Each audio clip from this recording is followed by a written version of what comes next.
Welcome back to AppAbility. Today we're going to look at another prompting app. This one's Aida Reminder. And this app is more of an alarm clock on steroids. Let's take a peek. So here we go. I actually set up a reminder that's going to go off in a minute here. I'm testing. That's a one-time reminder. You can see in the middle here, in the upper middle, it says I'm testing, one-time reminder. And there you go. I'm testing, the rooster went off, and isn't that fun?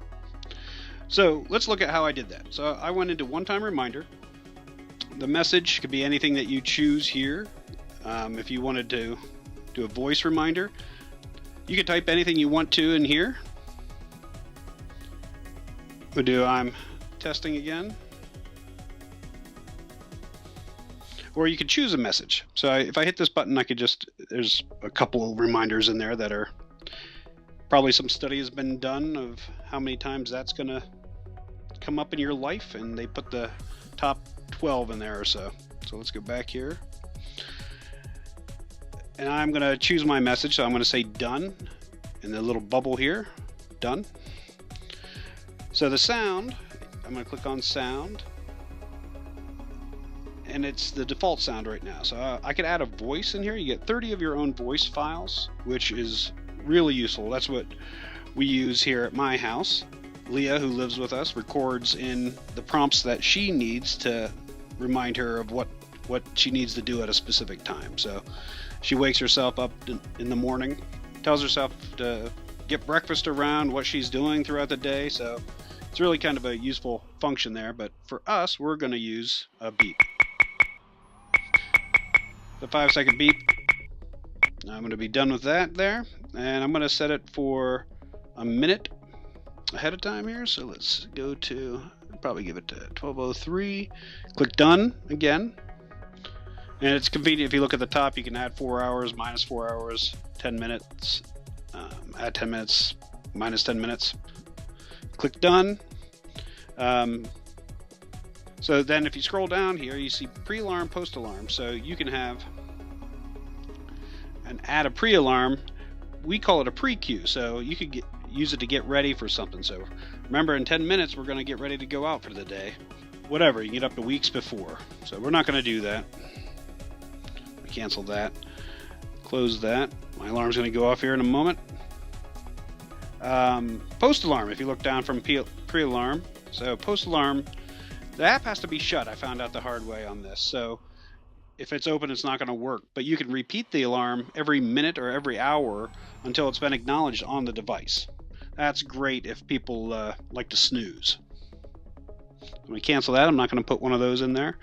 Showing calendars automatically on. Showing histories on. So you can go into your history if it's a one-time reminder and retrieve it and use it again. That's a pretty important feature. And since I didn't save it, we've already gone past the time, so I want to change that before we leave. The priority is normal. If I click that, I can just set it at different priorities. I'm going to cancel that. And I'm going to just change this to 12:04. And I'm going to click done and save at the top there. So now you can see on the middle and right hand side here, I'm testing's back in there for 12:04. While that's winding down, let's go to the reoccurring reminders on the left here. I'm going to click reoccurring reminders. So this is, oh, there I'm testing. It's 12:04. I'm going to close that, so that stops doing that. Now we're back into the reminder setting here. This is for reoccurring reminders. So if you need to drink water hourly, every day you get up, weekly you go to the doctor. Well, hopefully not. Weekly, you have a class. Monthly, maybe you go to a meeting, and then yearly, you have to go for, I don't know, it's your anniversary, and you want to put that in there.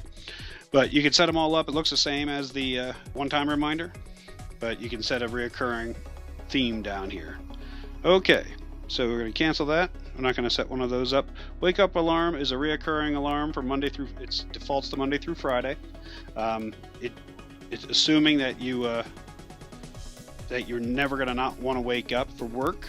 I guess if you work Monday through Friday, so it repeats every weekday. You can change the days here. At the end date's forever. You can see there. Post alarm, that's the reminder, so that's our snooze function for this alarm.